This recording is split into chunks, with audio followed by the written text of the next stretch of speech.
자, 지금 9월의 마지막이잖아요. 지금 지구촌도 바쁘게 돌아가고 있는데 용암이 바다를 만나면 어떻게 될까요? 김유진 아나운서. 네, 열흘 전 북아프리카 서쪽 카나리아 제도 라팔마 섬에서 50년 만에 화산 폭발이 일어났다는 소식 전해드렸었는데요. 여전히 피해가 계속되고 있는데 용암이 흐르고 흘러서 바닷물을 만났다고 합니다. 아하. 그 모습 영상으로 확인해 보시죠.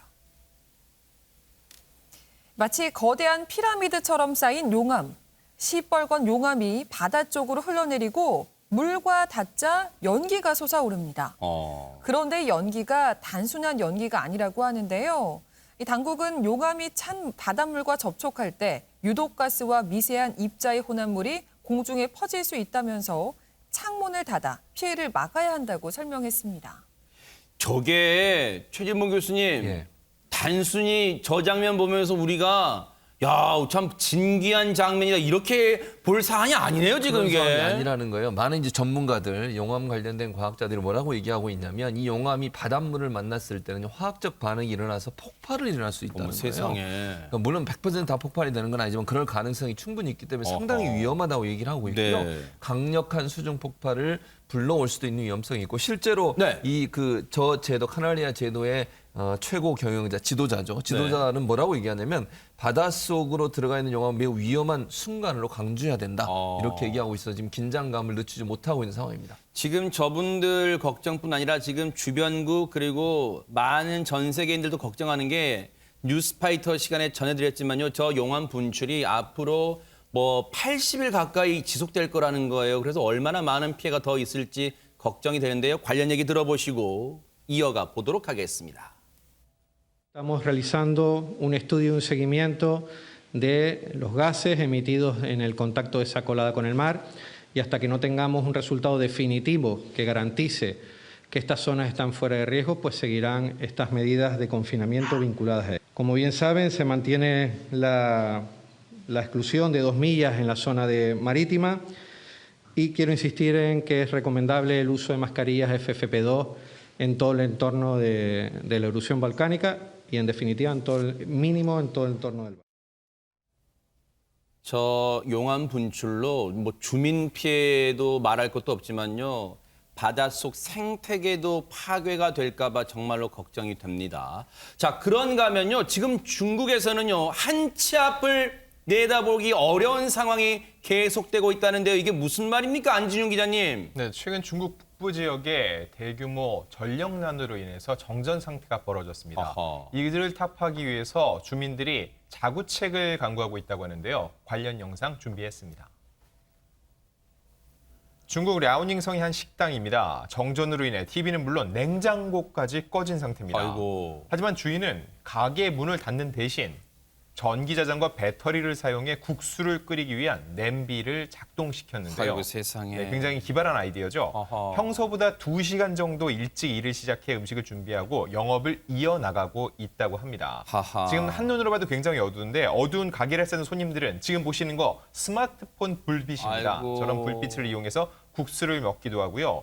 불이 꺼진 식료품점 또한 충전식 조명을 설치하고 발전기를 가동해서 냉동고의 고기를 차갑게 유지하는 등 어렵사리 영업을 이어나가고 있습니다. 세상에 그야말로 생존을 또는 생업을 위한 사투를 지금 벌이고 있는데 그런데 최진봉 교수님 이렇게 버티는 것도 한계가 있지 않을까요? 한계가 있을 수밖에 없어요. 말씀하신 위험한 상황이 계속 반복되고 있는데요. 현재 이렇게 지금 발전이 안 되는 이유, 화력 발전을 통해서 발전을 하고 있는데 발전이 안 되는 이유가 호주와 중국이 좀 갈등을 빚고 있으면서 호주에서 수입하는 석탄이 수입이 제대로 안 되고 아이고. 있어요. 두 번째 이유는 전 세계적으로 화력 발전에 쓰여지는 석탄의 그 가격이 폭등을 했거든요. 어허. 그러다 보니까 이제 수입하는데 부담이 좀 되고 이러다 보니까 화력 발전이 제대로 안 돼 전기가 생산이 안 되고 있는데 말씀하신 것처럼 중국 라오닝성 선양에서는요 정전으로 도로의 신호등까지 꺼져서 신호등 작동이 안 되고 있고요. 네. 한 공장에서 환풍기가 작동을 했는데 환풍기가 작동을 안 하는 어머. 바람에 유독가스가 그대로 아이고, 남아 있었던 세상에. 거예요. 그래가지고 실제 23명이 유독가스에 중독되는 사건도 있었고요. 뿐만 아니라 정전으로 곳곳에 엘리베이터가 정지를 하면서 많은 사람이 또 위험에 갇혀 있을 수 있는 그런 상황이 벌어지기도 했습니다. 네. 겨울철에 이제 석탄 부족이 되면 전력난이 심화될 수밖에 없는 상황이 된다고 하는데 중국 당국은 빠른 시간 안에 문제를 해결하겠다고 했지만 이게 지금 하루 이틀이 아니고 계속되고 있어서 그러니까요. 현지에 있는 분들은 상당히 큰 고통을 당하고 있습니다. 그럴 것 같네요. 사실 우리가 늘 소중하게 쓰고 있으면서도 곁에 있어서 소중함을 모르는 것 중에 하나가 전기였는데 지금 그런 상황을 지금 중국인들은 겪고 있습니다. 영화 007 시리즈 많은 분들이 지금도 좋아하실 것 같은데 그런 팬분들은 눈이 번쩍 뜨일 소식입니다. 김유진 아나운서. 그렇습니다. 영화 007 하면 떠오르는 것이 정말 많고 많지만 그중에서도 뭐니 해도 근사한 본드카 빼놓을 수 없잖아요. 네. 그런데 이 본드카가 실물로 등장을 했다고 합니다. 영상으로 만나보시죠. 영화 007에서 각종 첨단 무기와 기능을 탑재한 제임스 본드의 비밀병기 본드카. 아하. 이 영화 속 본드카가 실제로 나왔습니다. 100년 역사의 영국 고급 스포츠카 회사 에스턴 마틴이 본드카의 전설인 에스턴 마틴 DB5가 007 시리즈 신작 영화에 다시 등장하는 것을 기념해 제작을 이야. 한 건데요. 네. 영화 속에 나왔던 회전식 번호판은 디지털 방식으로 어머. 변환이 됐고요. 네. 헤드라이트가 들어가면서 기관총이 등장하고 또 추적을 피할 연막 장치까지. 실제로 기능을 하는 건 아니지만 외관은 영화 속 본드카의 모습을 그대로 재현을 해냈습니다. 이야. 특히 한정 제작됐다는 소식이 전해지면서 벌써부터 관심이 집중되고 있다고 하네요. 영화 찍고 나온 자동차네요. 말 그대로 지금 이인철 변호사님. 네, 저도 007 굉장히 좋아하는데요. 네. 특히 이번 영화가 이제 인상적인 건 뭐냐면 다니엘 크레이그 굉장히 이제 유명한 배우 아닙니까? 네. 이 사람의 마지막 작품입니다. 아, 그래요? 그래서 이제 많은 분들이 기대를 하는데 역시 이제 본드 카를 이제 빼놓을 수가 없죠. 어허. 근데 이 카는 실제 영화는 좀 다르다고 합니다. 그래요? 크기가 일단 3분의 2로 약간 축소가 돼 있고요. 어쩐지. 또 아쉬운 게 뭐냐면 네. 우리 007 영화 보면 차가 굉장히 빠른 속도로 달리잖아요. 네. 이 차는 시속 72km로 그래도 달린다고 빠르네요. 합니다. 네. 그리고 이제 그 각종 이제 무기들이 있잖아요. 네. 근데 실제 자동차는 무기를 이제 탑재할 수가 없기 때문에 가짜 무기가 이제 탑재가 돼 있어요. 그래서 헤드라이트 대신에 이제 기관총 모양의 이제 딱 어떤 무기가 나오고요. 이제 소리라든지 연막 연기는 나오는데 실제 이제 총알은 당연히 장비가 되지 않았겠죠. 네. 장비되지 않았겠죠. 그리고 영화와 다른 점은 뭐냐면 이 차량이 전기차라는 겁니다. 그래요? 그리고 이제 지붕을 접을 수 있는 컨버터블 모델로 설계됐다는 건데 와. 근데 저는 이제 이번 007 영화가 최근에 개봉이 됐는데 이 본드 카도 궁금하지만 더 궁금한 게 뭘까요? 있어요. 이 007 주인공이 과연 누구랑 사랑을 하고 어떻게 이제 영화를 인생을 마무리할 것이냐 그게 더 궁금하긴 합니다. 그러네요. 정말 많은 분들이 궁금해하실 것 같은데, 근데 저 본드카는요, 허주현 변호사님 정말 많은 분들이 나도 한 대 갖고 싶다 이러실 것 같아요. 네, 저도 영화 팬인데 돈만 많으면은 이거 한 대 사서 소장하고 싶을 정도로 욕심이 나요. 이거 아하, 돈 타면 많으신 건 알고 있는데요. 그랬으면 좋겠습니다. 그런데 이게 욕심이 굉장히 많이 나지만 제가 돈이 진짜로 많다고 해도 이걸 살 수 좀 어려울 것 같습니다. 왜냐하면요. 아하, 이게 네. 125대만 한정 판매로 제작이 됐어요. 아, 그래요? 그래서 한정적으로 이 선착순으로 아마 할 것 같은데 이 125명 행운에 되는 사람들만 이 차를 구매를 할 수 있을 것 같고 네. 근데 이 가격이요. 굉장히 비쌉니다. 하나로 1억 4,500만 원이라고 합니다. 자, 어쨌든 많은 분들이 저 본드카를 보면서 다시 한번 007 영화에 또 열광할 것 같다 이런 생각도 해봅니다. 미국도요. 알고 봤더니 지금 부동산 시장이 들썩들썩하고 있대요. 그러다 보니까 이런 현상까지 빚어지고 있답니다. 최진문 교수님. 예, 그렇습니다. 미국 매사추세츠주에 있는 한 주택인데요. 이 주택이 최근에 엄청난 인기를 끌고 있는데 좀 특이한 상황입니다. 그 상황 영상으로 설명해 드리도록 하겠습니다. 예, 지금 보시는 것처럼 지난달 집안에서 발생한 화재로 인해서요. 주택 한 채가 전소되는 일이 있었습니다. 아이고. 당시 소방관들이 화재를 진압하는 과정에서 주택의 천장 일부와 벽을 뜯어내기도 했고요. 그리고 이렇게 화재로 인해서 유리창이 거의 다 깨지기도 했는데 아이고. 지금 유리창 깨진 거 보이시죠? 네네. 집안 곳곳에서 온통 그름으로 뒤덮인 이 집. 금방이라도 무너지지 않을까 걱정되는 이 집이 최근에 부동산 매물로 나온 것인데 네? 놀라운 사실은 네. 이 집을 사겠다는 문의 전화가 빗발치고 있다는 겁니다. 아니, 허주현 변호사님, 저 집 흉물스러우니까 철거해 주세요라는 전화가 빗발치는 게 아니라 저 집을 사겠다고요? 엄청나게 인기가 있다고 합니다. 이게 지금 한국만 아니라 미국도 부동산 시장 열기가 굉장히 뜨거운 것 같은데요. 이게 호가가요 39만 9천 달러, 한 하루 4억 7천만 원 수준의 호가가 지금 대박 가격이 쌌고. 매겨져 있다고 합니다. 네. 이 주택 규모가 방 3개에 약 1,857평방피트, 그러니까 약 52평 정도 되는 규모인데 8월에 화재가 발생을 해서 소방관들이 이걸 진압하는 과정에서 벽과 천장 일부를 뜯어냈고요. 네. 심지어 앞 유리창은 날아가서 판자로 이렇게 얼기설기 막아둔 상태라는 거예요. 네. 그래서 주택을 완전히 개조하거나 아니면 아예 철거를 하고 재건축할 필요가 있는 상황인데도 현지에서 수많은 사람들이 이 주택에 관심을 보이면서 문의가 빗발치고 있고요. 지금 굉장히 부동산 열기가 뜨겁다고 합니다.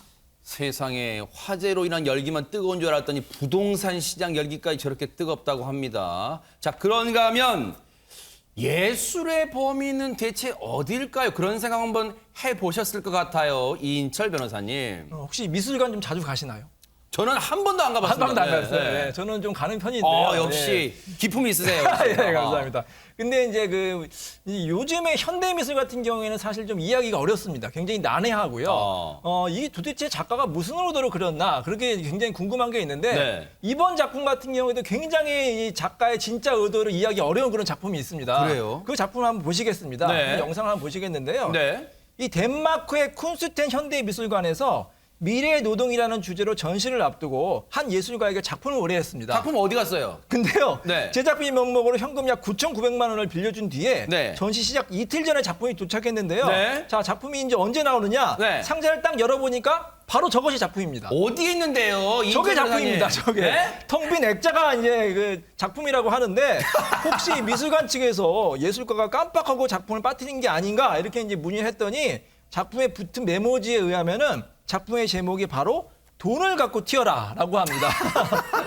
그래서 아마 작가의 의도는 저렇게 아무것도 안 한 게 예술이다, 현대 예술이다 대박 이렇게 이제 사건. 주장을 하는 것 같아요. 네. 그래서 이제 미술관 측에서 고민을 하다가 네. 이거 어떻게 할까 하다가 그냥 그 액자를 그대로 전시해서 관람객들에게 색다른 경험을 선사하고 있다고 합니다. 아니 근데 이거 언뜻 들어봐도 저 관람객들 입장에서는 이거 혹시 사기 아닌가? 이게 작품이라니까 그냥 관람객들 고개 끄덕끄덕 이게 작품이구나 할 거 아니에요. 이 작가 옌스 하닝은 이렇게 얘기합니다. 나는 절대 그렇게 생각하지 않는다. 오히려 내 작품 의도에 10배, 100배 이상의 가치를 가졌다 얘기를 했고 심지어 이렇게 돈을 갖는 것까지가 나의 의도된 예술이라고 얘기를 합니다. 내 행위는 도둑질이 아니고 나는 계약을 위반한 건 맞다. 그런데 계약 위반도 내 작품의 일부라고 이게 당당히 뭔 말이에요, 얘기했습니다. 이게? 이게 꿈보다 해몽이라는 말이 딱 들어맞는데 네. 돈의 흐름만 봐서는 이 예술가는 가해자, 이 박물관은 일종의 피해자라고 할 수 있는데 피해자 입장이 중요하잖아요. 이 미술관장 라세 안데르손은 이렇게 얘기를 합니다. 작품을 보자마자 진심으로 웃었다. 하닝은 유머러스하게 현실을 표현하는 개념 있는 예술가다. 그가 의도한 바를 정확히 알 수 있었다고 하는데 네. 정작 이걸 보는 대중들이 그 의도를 정확히 알 수 있는지는 저도 잘 모르겠습니다. 아니 그럼 저희도 분위기에 휩쓸려서 작품 멋있는데 이렇게 해야 됩니까 최재범 교수님? 그건 아닌 것 같은데요. 저는 개인적으로 그런 생각이 네. 드는데 돈을 갖고 튀어라고 아까 이인철 변호사 말씀하신 것처럼 돈만 받고 그냥 튄 거 아닌가 하는 생각도 듭니다. 어쨌든 그런데 이 예술가 네. 이분 같은 경우에 예전에도 비슷한 일을 해서 네? 그 실제 이제 그 전시하는 전시회 측과 좀 갈등이 있었던 것 네. 같아요. 그러니까 이번 전시도 과거 두 작품을 다시 만들어 달라고 요청하면서 이루어졌다고 해요. 어허. 근데 과거의 두 작품이 어떤 내용이냐면 이제 보시게 될 텐데 네. 2007년도에 하닝은 덴마크인의 평균 연봉이라는 제목의 작품을 출전을 했는데요. 작품 이름이 덴마크의 평균 연봉이에요? 연봉. 예, 커다란 액자에 실제 덴마크 평균 연봉에 해당하는 현금을 붙여서 그걸 작품으로 냈어요.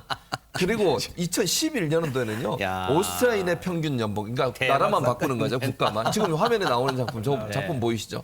저 작품도 오스트라인의 평균 연봉이라는 비슷한 작품을 발표하며 독특한 예술 세계를 정립했다고 하는데 네. 저렇게 작품 만들면 좀 누구나 할 수 있지 않을까 하는 생각도 개인적으로 그러니까 듭니다. 작품을 폄하할 의도는 없습니다만 이거 작품의 세계가 참 이게 오묘할 줄 알았는데 되게 쉽다는 생각도 들어요. 근데 허주연 변호사님, 근데 이번 작품을 출품하기 위해서 주변에 1억 가까운 돈을 빌렸잖아요. 그럼 그 돈은 어떻게 되는 거예요?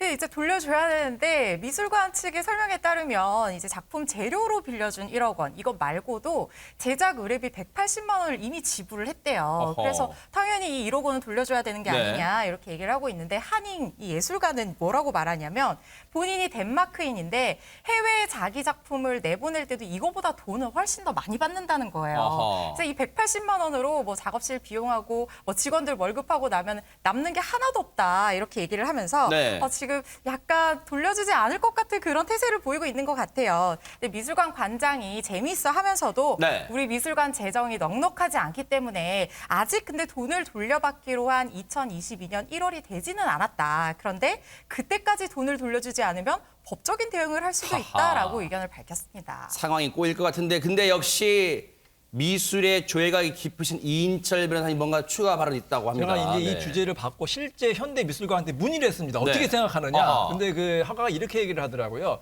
이거는 이 작가가 의도한 것일 수 있다. 저는 이제 게을러서 일부러 안 한 것 같아요. 의도한 것일 수 있고 본인의 이제 어느 정도 인지도를 높이고 또 미술관도 유명해져서 많은 사람들이 전시를 오고요. 멀리 한국에 있는 저희 뉴스에까지 다루는 거 아닙니까? 그렇죠. 어떻게 보면 다 윈윈 전략이라고 하는데 네. 근데 앞으로는 다시 이 작가에게 맡길 것 같지는 않습니다, 사람들이. 이 예술가 이름이 옌스 하닝이잖아요. 많은 분들이 그럴 것 같아요. 작품 활동 안 하고 뭐 하닝? 그럴 것 같습니다. 자, 그런가 하면 세상에 진돗개만한 소가 있다면 와, 이거 진짜 믿겨지실까요? 김유진 아나운서. 네, 믿기 어려우시겠지만 방글라데시에는 실제로 존재를 했습니다. 세상에서 가장 작은 소로 기네스북에 오르기도 했는데요. 영상으로 만나보시죠. 성큼성큼 토끼에게 다가가는 하얀색의 동물, 바로 세상에서 가장 작은 소 란입니다. 크기도 색깔도 우리가 평소 알던 강아지 유명한 아니에요, 소와는 진짜? 네, 많이 다른 모습이죠. 아무래도 이 몸집이 너무 작아서 그렇게 느끼시는 것 같은데 일반적인 소와 비교해 보니까 차이가 확 느껴지긴 합니다. 어머. 그런데 최근 들여온 안타까운 소식. 생후 24개월밖에 되지 않은 라니가 기네스북 등재 신청 승인을 앞두고 갑자기 세상을 떠나면서 지금은 이렇게 영상으로밖에 만날 수 없게 됐다는 점입니다. 안타깝네요. 아 근데 진짜 얼핏 보면은 강아지라고 해도 믿겠는데 왜 갑자기 지금 이 세상을 떠나게 됐어요, 안진영 기자님? 이 영상을 유심히 보신 분들은 눈치채셨을 텐데 라니의 배가 꽤 많이 부풀어 올라 있습니다. 지난달부터 이런 증세가 나타나다 갑작스럽게 세상을 떠났다고 하는데요. 이 같은 종의 소들과 비교해도 덩치가 절반 정도, 키는 50.8cm, 몸무게는 28kg으로 정말 딱 한국의 성견 진돗개만한 크기였다고 합니다. 근데 워낙 이 크기 때문에 유명해지면서 난쟁이 소로 불리면서 현지 언론들이 소개를 했고요. 언론 보도 직후에 구경꾼만 15,000명 가까이 올 정도로 유명세를 탔습니다. 그래서 기네스북에 등재 요청까지 되던 상황이었는데 갑작스럽게 세상을 떠나게 된 거죠. 야, 구경꾼들도 몰려왔고 기네스북에 등재 신청까지 됐는데 아니 그러면 글쎄요. 이런 후광 영예를 못 누리고 안타깝게 지금 세상을 떠났네요. 그렇죠. 라니의 주인의 말에 의하면 이게 지금 아까 말씀하셨지만 생후 24개월 지난 이후에 이런 이제 질병 비슷하게 생긴 것 같아요. 그래서 아마 갑작스럽게 세상을 떠나게 됐고요. 근데 그 전에 이제 세상을 떠나기 전에 기네스북에 등재해달라고 요청을 했고, 그리고 나서 이 라니가 죽고 나서 기네스북 측으로부터 이메일이 온 거예요. 등재가 허락됐다라고. 어머. 얼마나 안타깝겠습니까? 아이, 그러네요. 그러니까 이미 세상을 떠난 이후에 등재 소식을 듣게 돼서 이 주인 되시는 분, 이분 같은 경우는 라니가 인정받고 나서 복잡한 마음이 들었다 이런 얘기를 하고요. 영예를 안게 돼 기쁘면서 더 이상 우리 옆에 없어서 무척 슬프다 이런 글을 올렸습니다. 그러네요. 좀 안타깝네요. 자, 이 지구촌 소식을 전할 때마다 늘 빠지지 않는 단골 손님 동물이 있습니다. 바로 이거 아닐까 싶어요. 허주연 변호사님. 네, 외출하려고 현관문을 딱 열었는데 눈앞에 악어가 있다고 하면 얼마나 무섭겠어요. 어이구. 실제로 이런 일이 발생을 했습니다. 근데 항상 위기엔 영웅이 나타나죠. 어떤 용감한 한 남성이 악어를 직접 잡겠다고 나섰는데요. 설마요? 아찔했던 상황 영상으로 준비했습니다.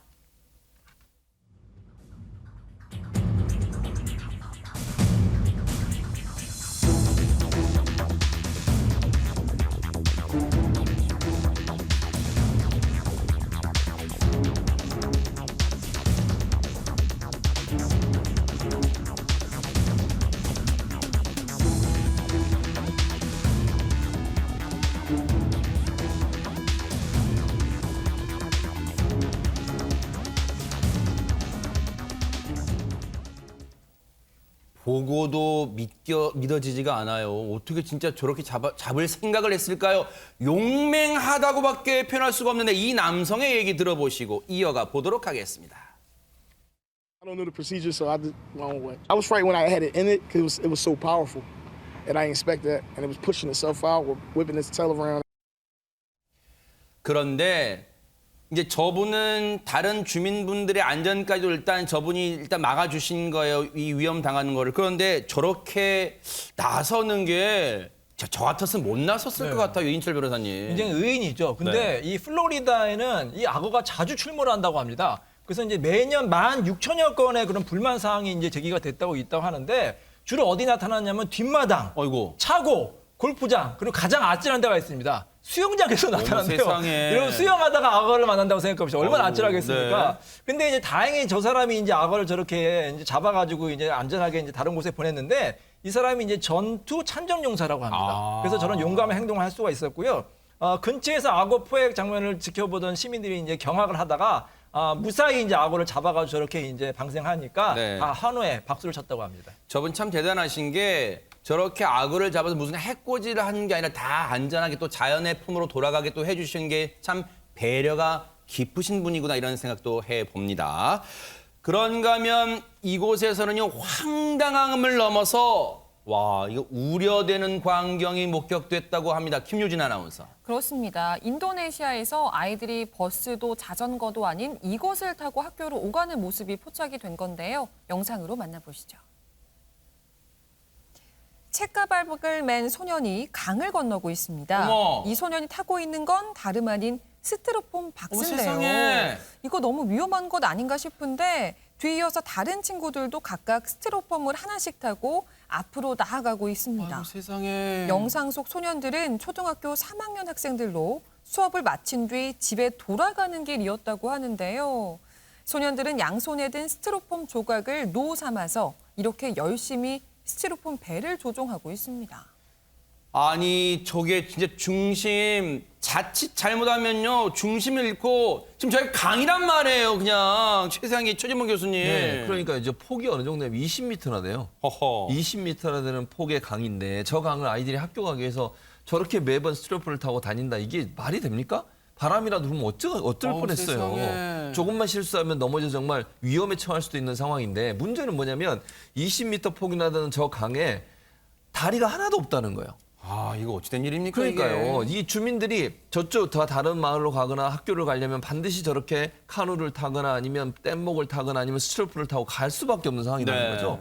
그러니까 이제 정치인들이 하는 말이 이런 말이에요. 전기 자동차가 내일 모레 나오는 나라인데 아, 그래요? 그런 나라에서 이게 말이 되냐. 인도네시아 그런데요. 내일 모레 그러니까요. 전기차 나와요. 예. 아. 그러니까 곧 뭐 파틀리 존이라는 하원 부의장이 한 말이니까 믿어야 되지 아하. 않겠습니까? 네. 그런데 어쨌든 곧 전기차가 생산을 나라는데 아이 학생들이 이렇게까지 이 학교 다니기가 어려워서 말이 되느냐 얘기를 했더니 전임 수산부 해양수산부 장관이 했던 말이 이겁니다. 여기가 어디죠? 이런 얘기를 해요.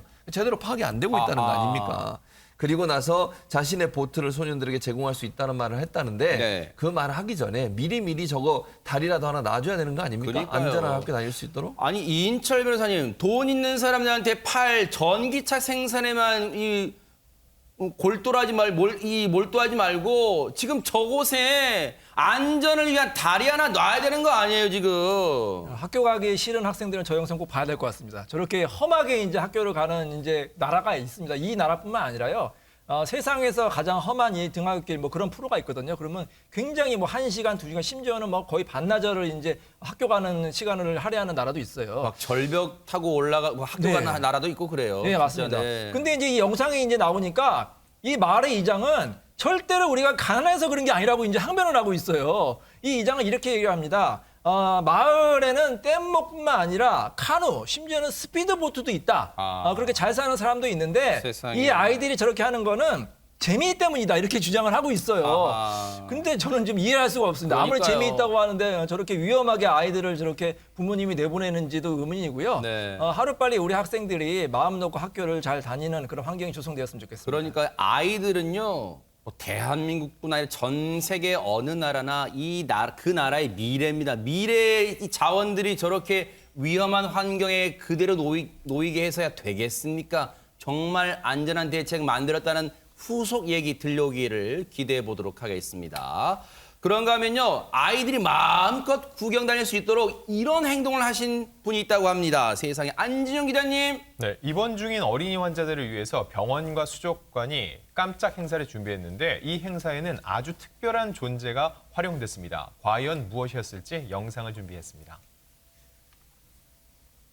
수족관 한복판을 움직이는 이 물건의 정체. 바로 어린이 병원의 환자들을 위해 수족관 투어를 나선 로봇입니다. 세상에. 로봇에는 스크린 화면이 달려 있는데요. 이 스크린 화면을 통해 어린이 환자가 수족관 곳곳을 투어할 수 있는 겁니다. 아이고. 이 수족관에는 무려 13,000마리가 넘는 해양 생물이 살고 있는데요. 이 로봇들이 움직이지 못하는 어린 환자들을 대신해 수족관 속 동물들을 비춰주고 어린 환자들이 스크린 화면을 통해서 이 수족관을 여행하는 겁니다. 수족관의 조련사는 로봇에 달린 스크린을 통해서 직접 어린 환자들과 질의응답 시간도 가지며 교감을 했는데요. 움직이지 못하는 어린 환자들을 위해 이렇게나마 수족관 투어를 할 수 있다니 마음이 따뜻해지는 장면입니다. 그러네요.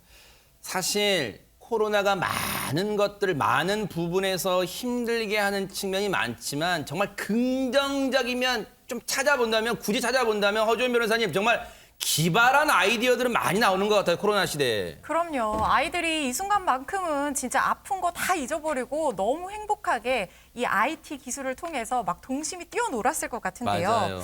이번 수족관이 참 대단합니다. 문을 닫고요. 이 어린 환자들을 위해서 아쿠아리움 투어까지 진행을 했다고 합니다. 네. 아이들은 로봇 스크린을 통해서 13,000마리의 수족관에 있는 동물들 관람을 할 수 있었고요. 또 질의응답까지도 가능했다고 합니다. 아하. 행사 관계자는요, 이 어린 환자들에게 특별한 행사를 제공하기 위해서 이런 기술력을 동원을 했는데 네. 긍정적인 경험을 제공하기 위해서 이렇게 노력을 했다, 이렇게 입장을 밝혔고요. 네. 아이들이 정말 이 순간만큼은 행복했을 것 같아서 저도 영상을 보면서 너무 훈훈해졌습니다. 맞아요.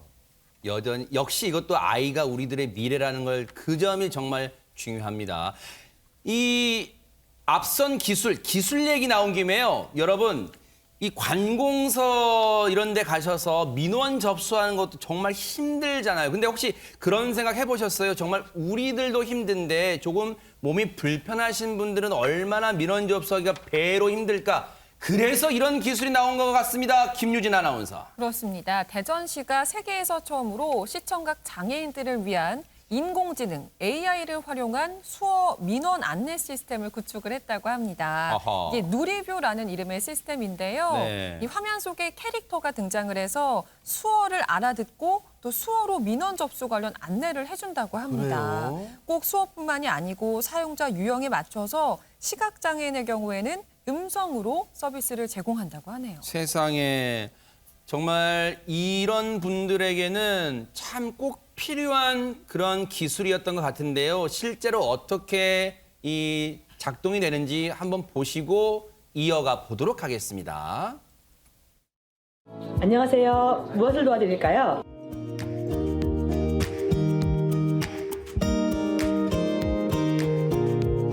이쪽에 스마트 미러가 있는데 한번 이용해 보시겠어요?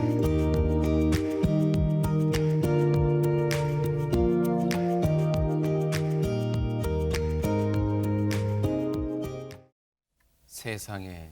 왜 진작 이런 기술 생각 못했을까 그런 생각이 듭니다, 진짜. 그러니까요. 저거 우리가 그렇게 기술이 발전했잖아요. 발전하고 우리가 첨단 기술을 가지고 있음에도 불구하고 어려움을 겪고 있는 분들에게 도움을 네. 줄 수 있는 이런 기술을 왜 개발하지 못했을까 아쉬움이 있어요. 지금이라도 만들어서 다행이라는 생각이 맞아요. 드는데 이게 누리뷰라는 것이거든요. 네. 지금까지 보면요. 장애인들을 위한 서비스를 보면 문자 서비스를 주로 해요. 아. 그러니까 이제 그 글로 읽을 수 있는 분들은 문제가 없는데 이제 문제는 시청각 장애인들 같은 경우는 글자를 볼 수가 없잖아요. 그렇죠, 맞아요. 그러니까 이제 들을 수도 없고 네. 문자를 읽어주는 서비스는 지금까지 많이 있었는데 그러니까 목소리로 아. 다만 이게 듣지 못하는 분들 같은 수어로 할 수밖에 없는데 그게 맞아요. 없었는데 이번에 새로 생겨서 참 다행이라는 생각이 들고요.